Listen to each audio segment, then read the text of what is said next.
Good morning everyone. I welcome all the TET aspirants for their coaching classes organized by TSAT, Government of Telangana. In today's session, paper 1 syllabus is concerned. We are going to discuss one of the basic important components of English grammar, that is parts of speech. Parts of speech, you all know, the very basic component of English grammar, but most of us have got little bit of confusion as regards the parts of speech use and identification is concerned. That is the reason why we have organized this particular coaching session for you to overcome your difficulty and confusion. As you can see in the slide, the definition of the parts of speech, although English has hundreds of thousands of words, every word can be placed into at least one of 8 groups or classifications. The system of classifying words based on their function in a given sentence is known as parts of speech. Simply, the words which are classified according to their given function in a sentence called as parts of speech. And these parts of speech are 8 in number. They are, most of you know, nouns, pronouns, verbs, adjectives, adverbs, prepositions, conjunctions, and interjections. Now, we are going to discuss about this 8 parts of speech in detail little bit. The first parts of speech comes to our mind is nouns, right? It is a naming word. The simple definition of noun is a naming word. If you would like to have an elaborative definition to this, words that name people, places, and things are called nouns.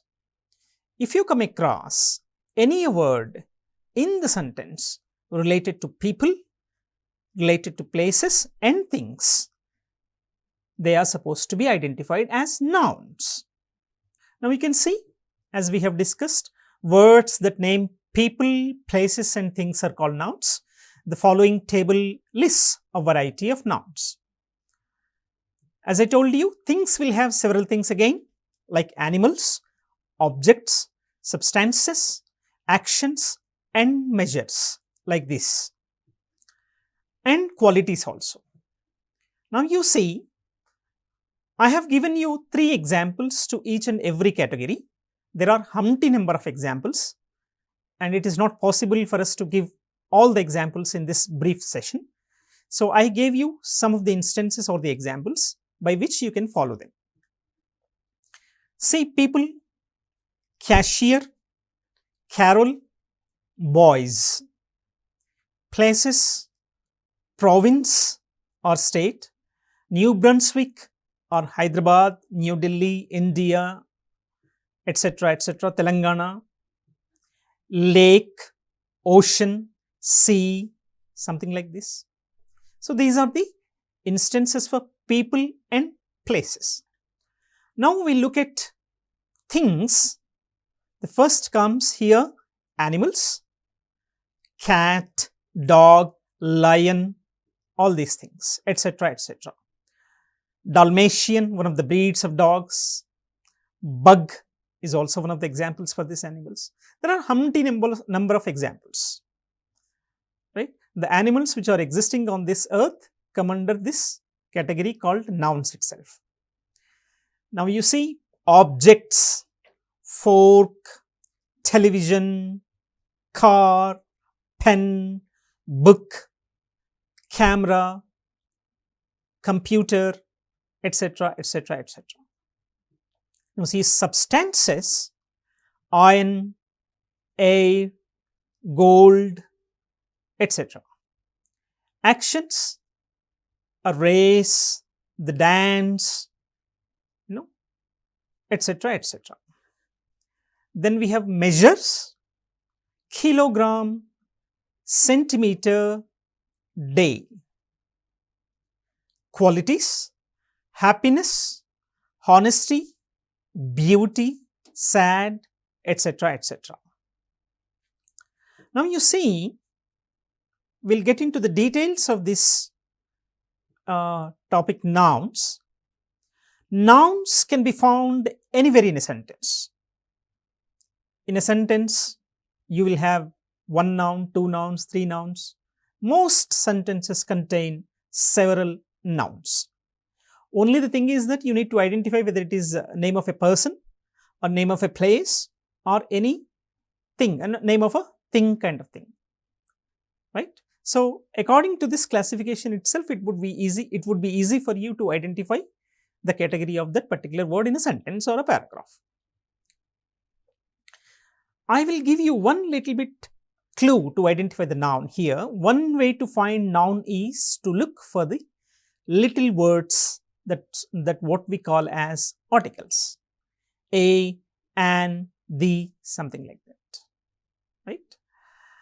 The naming word, the noun which comes after a, an and the, probably a noun. This is one thing that you can remember. Okay, nouns followed by articles, a, and the, or the articles. This is one clue I can give you. But at times you might not have these words, right? But you can usually insert them without changing the meaning of the sentence, right? Now you see, Paul and his children visited the continent of Africa and saw some lions. This is a sentence. And this sentence we have several nouns. Paul, children, continent, Africa, lions. You see, the description of this sentence, the description of the nouns in this sentence, Paul is a noun that names a person, children name people, children of Paul, continent names a thing, Africa names a place, lions names a thing, something like that. Earlier we discussed animals also do fall under the category of things. So in that way, lion's name here, it is a thing, it is classified under a thing. Now you see other sentences which have several nouns. Paul and his sister went to the zoo to see the elephants. Now you see the bold words are considered to be as nouns because they signify a name of a person, name of people, or name of a place, or name of a thing. Paul, sister, zoo, elephants.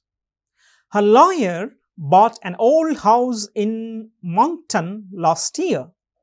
Lawyer, house, Moncton, year. These are the words nouns. Finish your work before the big game starts on TV. Right? Work. Here it is not a verb, it is a noun. Finish your work. Finish is a verb here. Finish your work before the game starts on TV. Work, game, TV. These are considered to be the nouns. See, I told you other clue here. Smiths. It is followed by the article. The Smiths lived on a farm until a week ago when the family moved to town. So the Smiths, a farm, week, family. These are the nouns here. Ottawa is a capital of Canada and Fredericton is a capital of this province. So Ottawa, capital, Canada, Fredericton, these are the province, these are the words. Sometimes people eat more food than their bodies need. In this, people, food, bodies. These are the nouns. French is the first language of some citizens of Ontario. French language, citizens, Ontario. So these are some of the nouns here. We'll just dig deeper as regards this nouns concern. Classification of nouns or types of nouns, right? Common nouns and proper nouns. We see one by one. First we see the common noun. Common nouns, generally it is a common noun is a word which names a person, place or thing. In general, it is called a common noun. Now you see the examples over here: waiter, teacher, dog, province, state, girl, house, car and city. So these are the common nouns. When a word names a particular or the only member of a class or group, it is called as proper noun, right? When a word names a particular or the only member of a class or group, it is called a proper noun, right? And one more thing, proper nouns are always capitalized, right? Now you see examples given here: Paul, the name of a particular person; Doberman, the name of a particular kind of dog; Telangana, the name of a particular state; and Hyderabad, the name of the particular city. All these four words are capitalized, right? Generally, when you name a particular or the only one member of a class or group, it is called as a proper noun. The third category, concrete nouns and abstract nouns, right? First we see the concrete noun. If a noun something that can be detected by the 5 senses, it is called a concrete noun. We have 5 senses, right? So if you come across any word which can be detected by these 5 senses, is called as a concrete noun. Examples you can see: the table, house, car, brain, cloud, sky. So these are some of the instances for concrete noun, right? We can see the table, we can see the house, we can feel it, something like this. Then the next one, abstract noun. If a noun refers to qualities which do not exist in real world and cannot be felt, tasted, seen, heard or touched, they are categorized as abstract nouns. They are categorized as abstract nouns. The keyword is here the qualities which do not exist in real world. Avi manam చూడలేము, వినలేము, something like that, which cannot be felt, tasted, seen, heard or touched. They are categorized as abstract nouns. You see the examples: honesty, pride, beauty, swiftness, friendship, height, speed and faith. Category of nouns, that is collective nouns. Collective nouns name groups or collections of people, collections of places and collections of things, right? Groups or collections of people, places and things are categorized as collective nouns. Examples here: team, crowd, herd, flock, audience, jury, committee and panel. If you come across words as such, they have to be labeled under the category of nouns as collective nouns. And one more important point as regards this collective nouns is concerned: these collective nouns have both singular and plural forms. Like, one committee is singular, 6 committees is plural. You can see one sentence here: 6 trials are scheduled. So, the judge called 6 juries. 6 trials are scheduled. So, the judge called 6 juries. Right? And singular collective nouns can have a singular meaning. The group is acting as a single unit, like team, it is a single unit. Or a plural meaning, the group is acting as individuals. Right? Now you can see with the examples given here. The jury is announcing its decision. The jury are stating their opinion.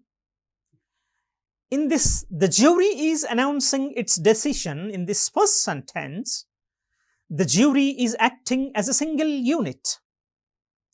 Everyone agreed on one decision. In the second sentence, each juror, each person in the jury called juror, is acting as an individual, and there are many different opinions, deliberations, etc. So, it's how the jury is announcing its decision. In this, jury is acting, jury is categorized under singular category. In the second sentence, the jury are categorized under plural category. Now, there are certain other examples with the help of which you can easily identify the difference between singular collective noun and plural collective noun. The team is buying new uniforms. Right? So, only team. The team are buying new uniforms. Every individual is buying a new uniform. Right? Uniforms are bought and given to the team in the first sentence. In the second set of examples, the first sentence describes the situation where the team has held several fundraisers, and the team as a unit will order and pay for the clothes. Entire team is buying. In the second sentence, every individual. The second sentence reports that each member of the team will shop and buy the uniform for himself or herself in the team. This is how you are supposed to identify the difference between singular collective noun and plural collective noun. And we have the other category as regards this nouns is concerned, mass nouns. Generally, we call it as countable nouns and uncountable nouns. Both nouns can be categorized under one title, that is mass nouns or mass nouns. Most nouns refer to things that can be counted, like apples, sticks, miles, chairs, bracelets, dollars, right? And are therefore called count nouns because we can count them, right? These mass nouns are almost similar to the collective nouns, but they also refer to the non-living things which cannot be counted, right? And these mass nouns are always used in the singular even though they refer to many items, right? Some grammar books, if you refer them, they call these mass nouns as non-count nouns or uncountable nouns. You can see some examples here: meat, land, furniture, jewelry, money, food, timber, gold, clothing, equipment, etc., etc. Some words and phrases are always used with the help of these uncountable nouns. You can see some of the examples here for non-count or uncountable nouns and countable nouns. An amount of jewelry is a non-count.